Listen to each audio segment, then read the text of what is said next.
Amém? Profeta Ezequiel, capítulo 1, verso 4 ao 14, diz assim: Olhei, e eis que um vento tempestuoso vinha do norte, e uma grande nuvem, com fogo a revolver-se, e resplendor ao redor dela, e no meio disto, uma coisa como metal brilhante, que saía do meio do fogo.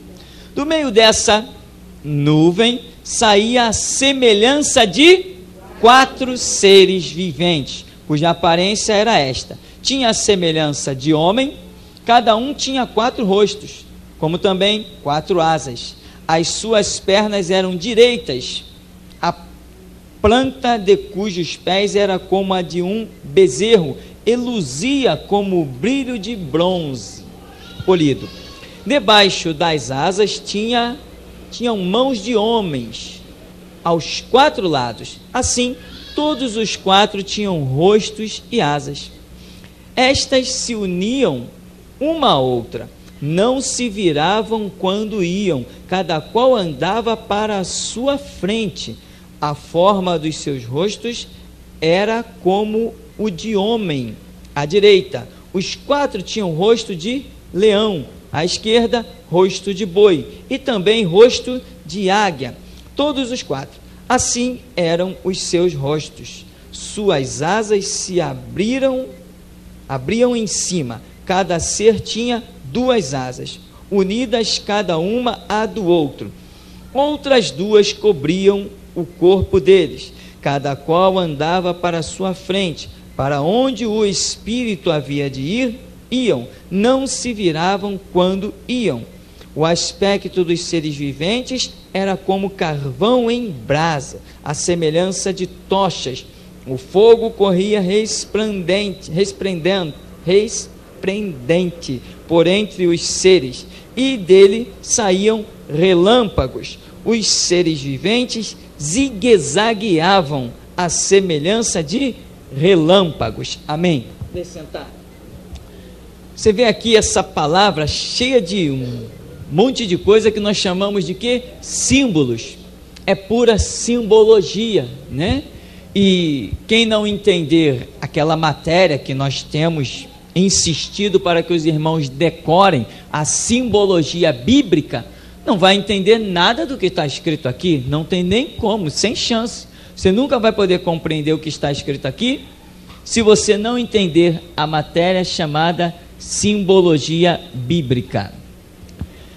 Você repara que a visão de Ezequiel, que está aqui cativo, ele está às margens do rio Quebar, lá em Babilônia.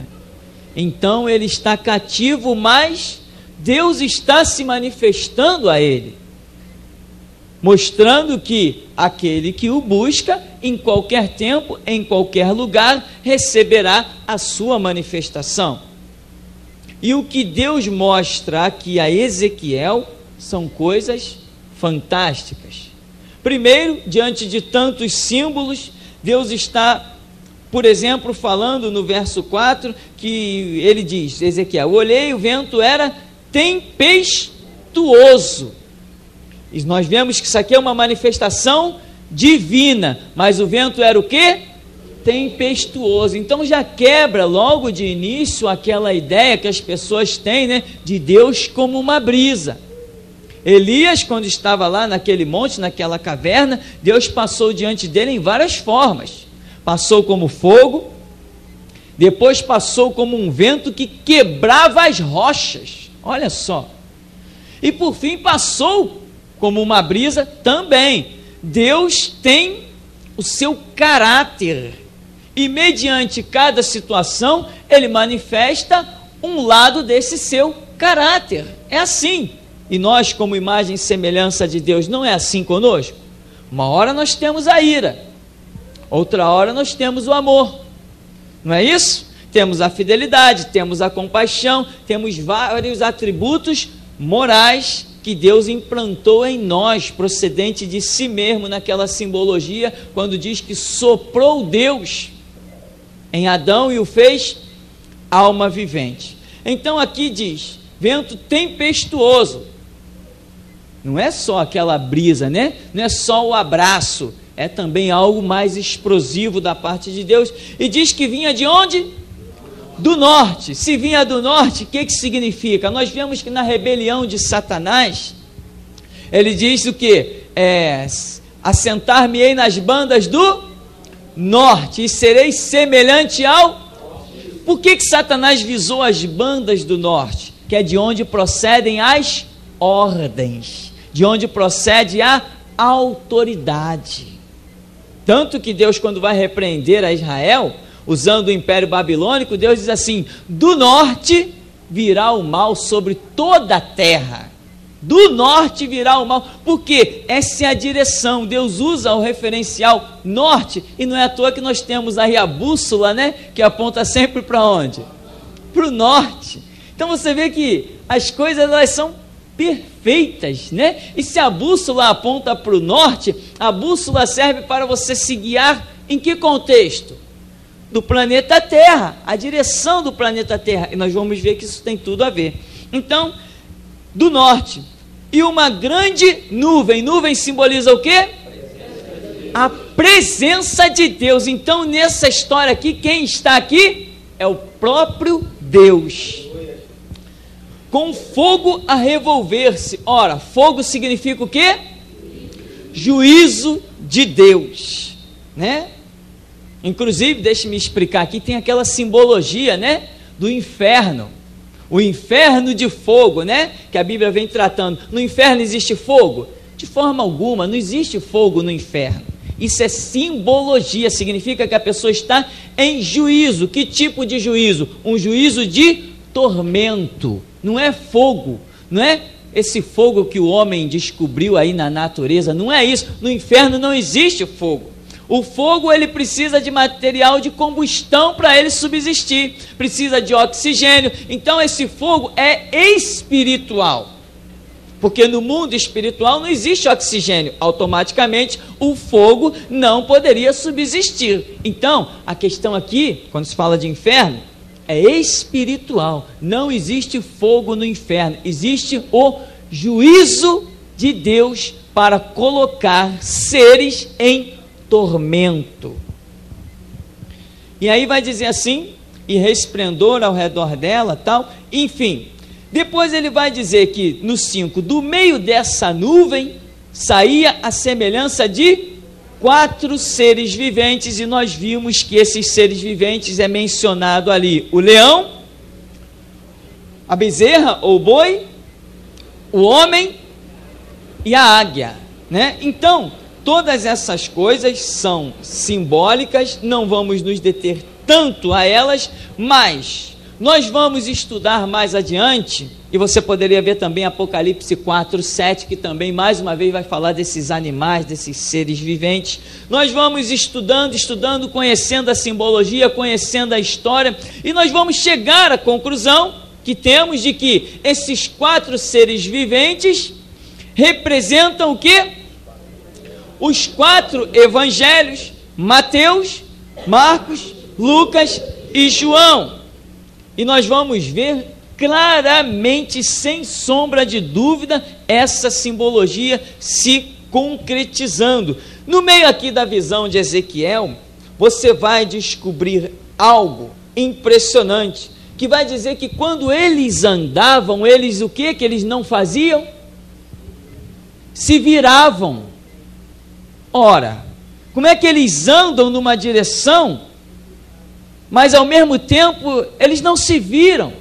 Se eles mudarem de direção, eles também não se viram. O que representa isso? Onisciência. O que tem atrás de mim? Eu só sei se eu me virar, porque eu não sou onisciente. Mas se eu sei o que tem atrás de mim sem me virar, sem sombra de dúvida, descrevendo todos os detalhes, significa que eu sou onisciente. Deus não precisa se virar para um lugar para saber o que tem lá. Deus usa a linguagem humana para falar ao homem, para que o homem o entenda, mas ele está acima dessa própria linguagem humana. Quando Jesus Cristo, que muitos nem imaginam, foi o Deus Pai, não foi não, foi Jesus Cristo, se manifestou para Moisés lá na sarça, no deserto, ele diz assim: Moisés, eu ouvi a aflição do meu povo e desci para ver de perto, né? Jesus está querendo demonstrar como ele teve comunhão com o clamor daquele povo. Não quer dizer que ele desceu para ver de perto, ele está usando a linguagem humana, ele é onisciente. Lá no trono dele, ele sabe cada formiga que está debaixo dessa terra, ele sabe quantas bactérias existem no planeta Terra, ele sabe, porque a Escritura diz, Deus sabe a quantidade de fio de cabelo que cada um de nós tem. Imagina, ele sabe tudo, ele é onisciente, e aqui está representando isto, tanto que vemos a nuvem que é a própria presença de Deus. Então, nós chegamos à conclusão de que aqui está representado o Evangelho do nosso Senhor e Salvador Jesus Cristo, visto em termos de profecia por Ezequiel. E lá no último verso, no 14, vai dizer: os seres viventes zigue-zagueavam à semelhança de relâmpagos, quer dizer, eles se entrelaçavam, se zigue-zagueavam, quer dizer, um tomava o lugar do outro, não é isso? Relâmpago significa o que na simbologia? A voz do Senhor, amém? Não é isso que diz o Salmo? A voz do Senhor é como relâmpago, não é assim que funciona? Então, você vê que aqui está o que?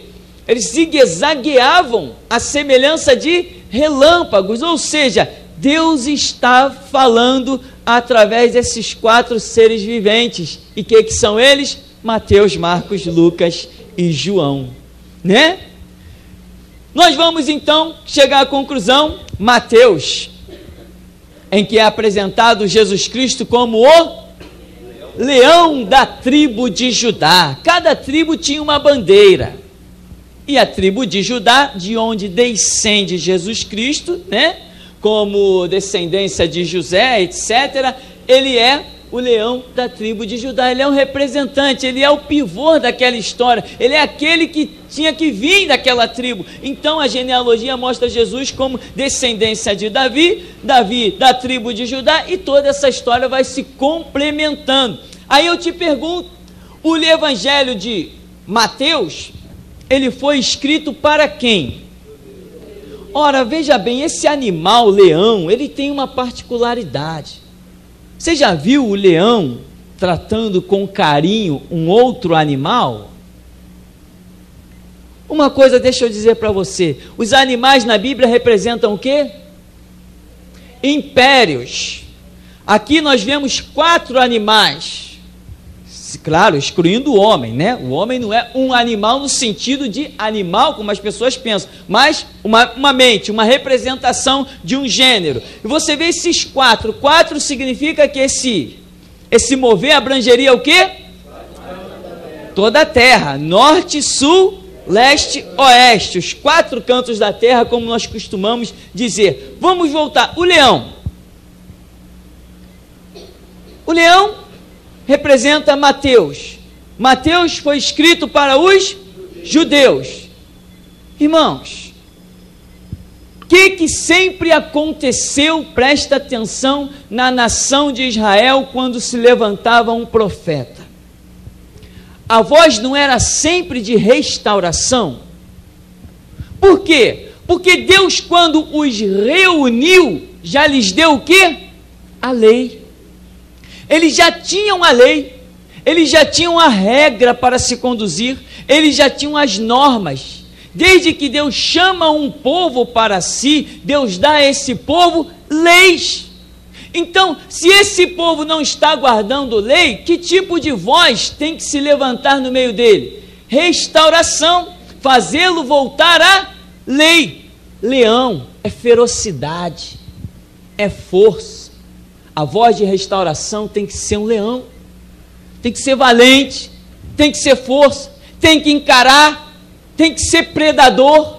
A voz de leão é essa. Você vê que João Batista prega no meio dos judeus, ele é representação do leão. O que ele diz? Raça de víboras, quem vos ensinou a fugir da ira vindoura? Produzir frutos dignos de arrependimento. O machado está posto na raiz da árvore. Toda árvore que não dá bom fruto será cortada e lançada no inferno.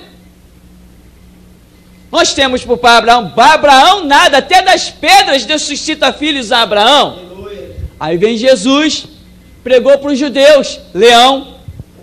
Escribas, fariseus, vocês são hipócritas, vocês comem mosquito e engolem o camelo, vocês percorrem a terra para fazer um discípulo e depois transformam ele em 2 vezes mais filho do inferno, pior do que vocês. Leão. Jeremias parou na porta do templo, vocês estão em pecado, vendo os sacerdotes entrarem para cultuar a Deus, vocês vão orar, Deus não vai ouvir, vocês vão cantar, Deus não vai ouvir, vocês vão pregar, Deus não vai falar, vocês estão fora. Leão, valentia, porque a restauração tem que ser valentia, não tem jeito. Restauração é você pregar para aquele camarada que já conhece a verdade, mas está desenquadrado. Se ele está desenquadrado, a palavra tem que ser dura para ele. Você vai dizer para um camarada que já pregou atrás de púlpito, já expulsou demônios, já curou enfermo, conheceu, provou o dom celestial, o que você vai dizer para ele? Ah, você se desviou? Ah, você é um camarada bom, Deus ainda está na tua vida. Não é isso que Pedro diz. Pedro tinha o ministério dele aonde? No meio dos judeus. Quer ver como ele era um leão? Ele fala assim, ó, aquele que se desvia é como o provérbio que diz, o cão voltou ao próprio vômito e a porca lavada ao espojadouro de lama. Restauração só tem que ser o leão. Tem que ser muito valente. Porque as pessoas vão dizer, não, eu sou crente há 30 anos. Você vai dizer assim, e daí? Tu está a caminho do inferno há 30 anos com esse teu cristianismo vagabundo. Não é isso? Se você não disser, Deus não conta contigo, Deus só conta com o valente. Obra de restauração é isso. Então, Deus tem a sua palavra plena, mas assim como os relâmpagos zigue-zagueavam, cada um às vezes tomava o lugar do outro, se está zigue-zagueando, né? Enquanto um parte para a direita, o outro parte para a esquerda, daqui a pouco o outro entra para a esquerda, então eles vão tomando, quer dizer, Deus tem a sua palavra para operar no tempo da dispensação que Ele quiser, no lugar que Ele quiser, na hora que Ele quiser, Ele opera com a palavra que Ele quer. Mas está tudo aqui, Mateus, Marcos, Lucas e João. Então nós vamos ver que os judeus se rebelaram e só poderiam ser chamados a uma palavra muito forte. Imagina se Jesus ia pregar amor no meio dos judeus. O amor eles já conheciam. Deus tinha dado o que para eles? A lei. Ora, a lei para você se conduzir em triunfo, que maior amor há do que este? Não há maior amor do que este, em que você fala a verdade para alguém. E foi isso que Deus fez com os judeus. Foi o primeiro povo chamado por Deus. E negligenciou. Agora vinha Jesus para dizer o quê? Ah, paz e amor, judeus, estou aqui, eu sou o Salvador. Não, ele até demorou a falar o Salvador, que era o Salvador, porque assim que ele falou, pegaram ele. Ele disse que é filho de Deus, os sacerdotes rasgaram suas vestes, blasfêmia, é digno de morte. Ora, eles estavam esperando o filho de Deus há tanto tempo, Salvador, e na hora que ele aparece, o que eles fazem? Acabam com ele.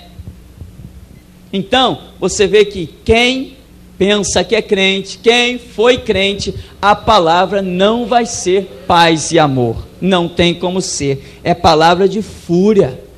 É palavra, meu irmão, é palavra para rachar. É palavra para dividir mesmo. E por isso que eu sempre digo, restauração é para valente. Aí você vai ver outros restauradores, Elias, um homem que encarava um exército. Mas olha o nível do poder de Deus na vida daquele homem. Quando procuravam ele no monte, cadê ele? Sumiu. Ah, Elias foi visto lá naquela estrada, quando iam lá, cadê ele? Sumiu. Elias está na praça, sumiu. A obra de restauração, você não pode ser tirado da terra antes do tempo. A obra de restauração não pode ficar incompleta. A obra de restauração, quando Deus chama alguém para a obra de restauração, ela tem que ser cumprida. Se alguém te matar antes do tempo que Deus determinou, essa obra fica complicada. Ela não pode ficar incompleta. E é por isso que Deus diz o que para a gente? Não pode mais voltar atrás. Você já ouviu isso? E você que ainda não ouviu, já sentiu isso? É assim que funciona.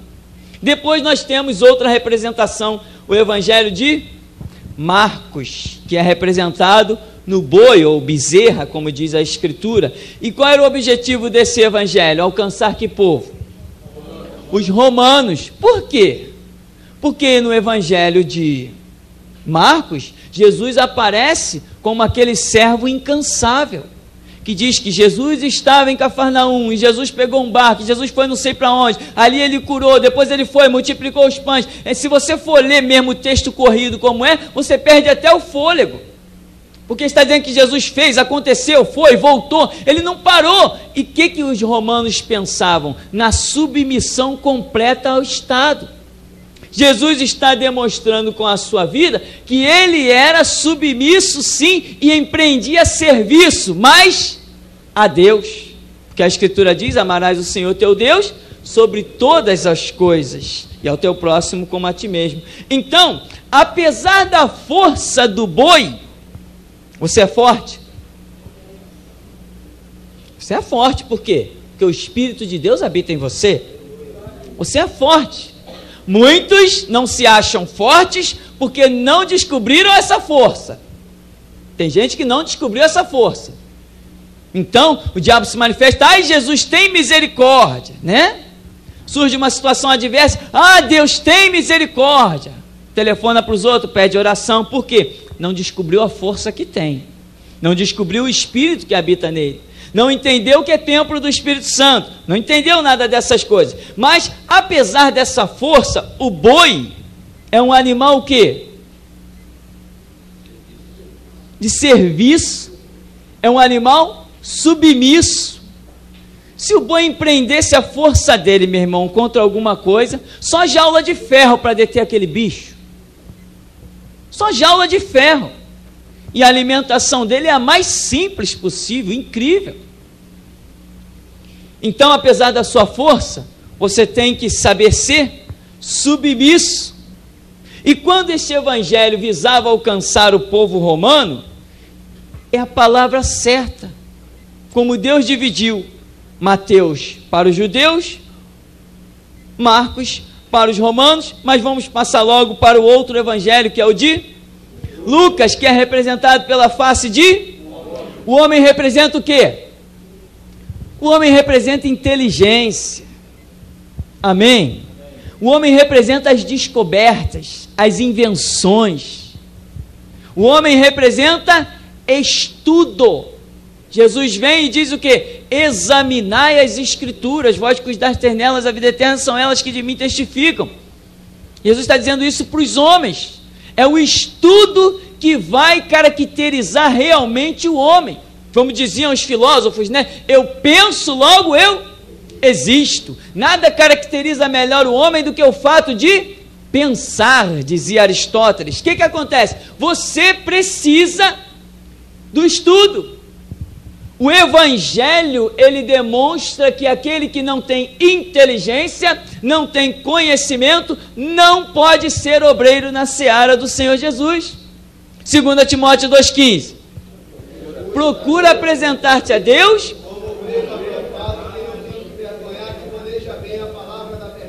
Amém? Maneja bem a palavra da verdade. E o meu povo foi destruído, diz Oséias. Quando o homem não desponta para a realidade do conhecimento, ele não pode ser edificado na presença de Deus. Ele tem que ter conhecimento, o mínimo que seja, para ser salvo e para que Deus conte com a vida dele em alguma coisa. Se não houver conhecimento, se houver a preguiça, se houver o descaso, que nem esses crentes que a gente acha aí, né, com 10, 15, 20 anos de igreja, que não sabem nada de Bíblia, passou a vida inteira, sei lá, fazendo o que dentro da igreja, namorando, passeando. indo para os retiros, jogando futebol, montando time de camisa dentro da igreja, essas coisas todas. Se a pessoa, meu irmão, se o homem não tem conhecimento das coisas de Deus, ele não presta para a obra de Deus. Ele vai ser um camarada que você pode achar ele no banco durante 15 anos. Mas chega uma hora, meu irmão, que ele não resiste mais. Ele sente o vazio e ele acaba tomando o rumo dele. Agora, quando você está crescendo, dia a dia você sente uma força te impulsionando. Se você não sente aquela força interior, como Paulo diz, o Espírito Santo testifica com o nosso espírito, aí você fica, meu irmão, cada vez mais enfraquecido. O homem representado ali em Lucas tinha um povo para alcançar. Que povo era esse? Gregos. Você já ouviu falar na filosofia grega? Os gregos ficavam estudando, questionando, buscando a origem das coisas. Aí vem Jesus em Lucas, onde ele é chamado de o Filho do Homem. A descendência em Lucas começa em Adão, mostrando que Jesus Cristo também foi 100% homem, pela descendência de Adão. E ali em Lucas, Jesus começa a dar aulas de princípios maravilhosos. Quando os gregos se deparassem com essas narrativas do Evangelho de Lucas, eles encontrariam resposta para tudo aquilo que eles sempre buscaram. Os gregos eram um povo que viviam procurando respostas. Tinha a filosofia grega, eles se reuniam nas praças para fazer pergunta um ao outro. Está vendo aquela árvore? Tô. De onde veio ela? Veio de uma semente. Ah, de onde veio aquela semente? Ah, veio de uma fruta. De onde veio essa fruta? Ah, e eles começavam a questionar e entrar nos seus círculos. E o Evangelho de Lucas, na pessoa do Senhor Jesus, o Evangelho como um todo, começou a trazer respostas poderosíssimas para os gregos. E muitos gregos foram alcançados. Tanto que depois, na Assembleia de Atos 15, os apóstolos estão escrevendo carta para a igreja, e lá está mencionando gentios, judeus e os gregos especificamente, porque eles foram alcançados pelas narrativas do Evangelho de Lucas. Eu quero chegar agora em João. João é o Evangelho representado por uma águia. E qual era o objetivo do Evangelho de João? Alcançar a igreja, não alcançar a igreja, né? Revelar coisas à igreja, porque a igreja já tinha alcançado, se era igreja. O Evangelho de João, ele traz uma particularidade. Ele diz assim que no princípio era o Verbo, e o Verbo estava com Deus, e o Verbo também era Deus. Ele estava no princípio com Deus, todas as coisas foram feitas por ele, e sem ele nada do que foi feito se fez. O Evangelho de João está revelando que Jesus Cristo é o Criador do mundo. E a Bíblia chega a ponto de falar tão claramente no capítulo 1 de João, que diz assim, ele criou o mundo, e depois diz, ele veio para o que era seu, mas os seus não receberam. A Bíblia é muito clara em revelar isso que as pessoas nunca poderiam imaginar. O Evangelho de João, que é descrito para um povo que tinha espiritualidade, um povo que já era a igreja, revela que Jesus Cristo é o Filho de Deus. Como? Como podemos supor isso? Como podemos entender isso? Só depois de se tornar igreja é que podemos alcançar esta concepção. Agora, irmão, com a característica da águia. A águia é aquele animal que, mediante as tempestades, as circunstâncias contrárias, ela faz o contrário das outras aves.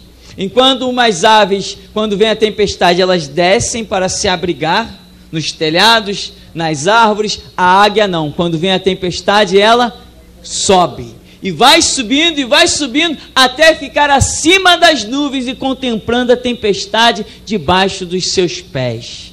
Por quê? Porque a águia representa a visão espiritual da igreja. A águia representa aquilo mais alto, não tem nenhum outro ser que voe tão alto como a águia voa, e que faça o que ela faz. Tem outras particularidades na águia que não há tempo para nós mencionarmos, mas o que eu quero nesta hora entrar contigo é o seguinte: as características de cada animal revelam um obreiro aprovado. É a valentia do leão, é a força e a submissão do boi, é a inteligência do homem, é a espiritualidade da águia, porque lá vai dizer semelhante, Apocalipse, né? 4:7, semelhante a uma águia voando. Os 4 seres viventes que estão diante do trono de Deus, os 4 seres viventes representam a própria palavra, o Evangelho de Jesus Cristo, e diz que eles tinham olhos por tudo que é parte, que significa a onisciência de Deus. A onisciência de Deus está nesta palavra que você recebeu. Quando você tem a palavra, você tem Deus na sua vida, e Deus quer olhar para você e ver valentia de leão. Você já viu o leão fugindo de alguma batalha? Você já viu a águia se rendendo a alguma tempestade? Você já viu um homem mesmo no seu sentido fugindo das situações? Não, lá está a lua, o que nós vamos fazer? Eu quero ir naquela lua, eu vou chegar lá. Não chegou? Lá está Marte, está muito longe, não está longe. A sonda para Marte não mandou? A AIDS está aí, vamos começar a trabalhar, já não estão botando por terra a AIDS. A tuberculose se levantou, o homem não foi lá, não estudou, não inventou o microscópio, não inventou lentes poderosas, não inventou um monte, não foi lá e não descobriu a cura. Isso que Deus quer ver na gente como servo de Deus. Se homens ímpios estão, meu irmão, descortinando coisas, nós como cristãos temos que descer à profundidade da palavra para que se cumpra a palavra do Salmo que diz sobre as nossas vidas: não sabeis vós que sois deuses? Se os homens sem a palavra de Deus são inteligentes, nós com a palavra de Deus somos deuses. Valentia, submissão, inteligência, espiritualidade. O que é espiritualidade? É você realmente mergulhar na palavra e entender o que a palavra diz. Mas para você ser espiritual como a águia, você tem que ser estudioso como homem, tem que ser submisso como boi e tem que ser implacável, forte, destemido como leão. Você precisa. Isto é o Evangelho, e a cada tempo vem a palavra.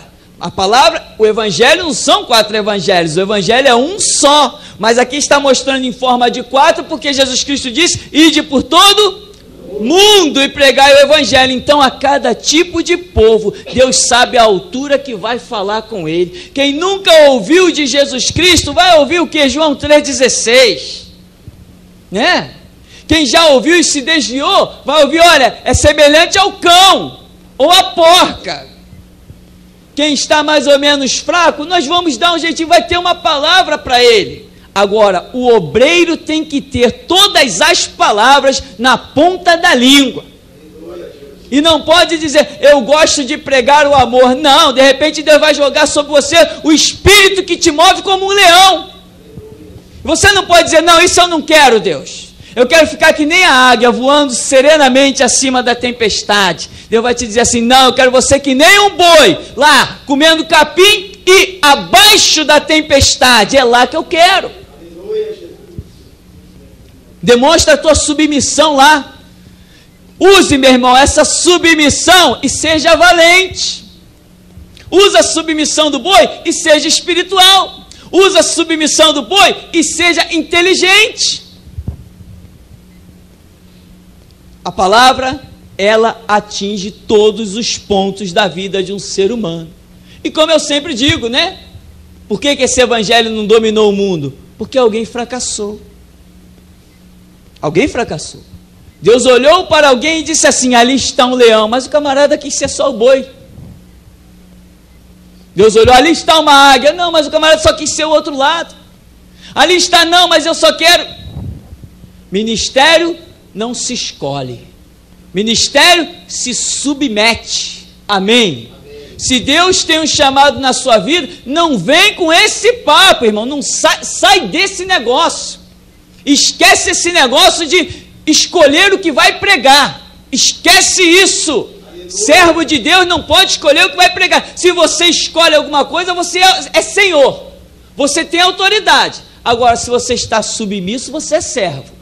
E eu te garanto que é melhor ser servo do que ser senhor. Porque a glória de Deus Ele nunca dará a ninguém. Bem-aventurado que consegue ser servo. Então, meu irmão, essas características desses 4 animais que abrangem toda a terra é o que está nas nossas vidas. Isso está nas nossas vidas. Quando realmente o Espírito Santo está em nós e está achando brechas. O seu estudo bíblico, como é que ele está? Será que Deus vai poder contar contigo em 3 pontos, mais um vai ficar deficiente? A sua comunhão com Deus, como é que está? Lá em Mateus, Jesus ensina a orar, manter comunhão com Deus. A sua espiritualidade, vamos falar um pouquinho da espiritualidade do Evangelho de João, que é representado pela águia. De que você tem medo? Tem alguma tempestade que te amedronta, que você ainda não ousou atravessá-la e ficar acima dela? O que te amedronta? Já mencionamos algumas coisas aqui. Todo dia a gente menciona algumas coisas. As balas perdidas são tempestades que te amedrontam. Os assaltantes, os marginais desta terra são tempestades que te amedrontam. Saiba que você tem condições, se abrir as suas asas, estar acima deles. Mas você tem que fazer isso. Deus não vai te pegar e te erguer. Ele já te deu a condição de bater asas e subir. É contigo agora. As características desses animais que representam impérios, que vêm com o número 4, é para que você domine a terra, sujeite-a. O que disse para Josué? Todo lugar que pisar, a planta dos seus pés, eu te darei. Isto é o que Deus tem para as nossas vidas como igreja. Por isso Jesus Cristo disse: eu edifico a minha igreja, e as portas do inferno. Amém, querido? Então, meu irmão, essa simbologia não é à toa. E lógico, talvez não saibamos tudo dessa simbologia. Talvez Deus ainda tenha muitas coisas a revelar se nós nos dedicarmos a um estudo mais profundo. Mas uma coisa é certa, que o que já sabemos é o suficiente para nós atravessarmos fronteiras, desfazermos as obras do diabo, resgatarmos vidas, libertar os cativos e deixar os falsos mestres rangendo os dentes. E eles já estão rangendo os dentes. A nossa obra é essa. Leão não vai voltar atrás. A águia não vai ter medo da tempestade. O homem não vai parar de estudar para se tornar mais sábio do que os falsos mestres. E o boi não vai deixar de ser submisso àquele que era, que é e que há de vir. Aleluia. Não tem jeito. Nós temos a força, nós temos o Espírito, nós temos a palavra. Nós somos mais do que vencedores. E para concluirmos, Jesus vai dizer lá em Apocalipse: ao que vencer, dar-lhe-ei todas as coisas. Falo-ei coluna no templo do meu Pai. Lhe darei do maná escondido. Lhe darei um novo nome. Você gosta do seu nome? Mas tem um nome muito mais bonito te esperando. Amém? Então, querido, o Senhor nos abençoe. Em nome de Jesus.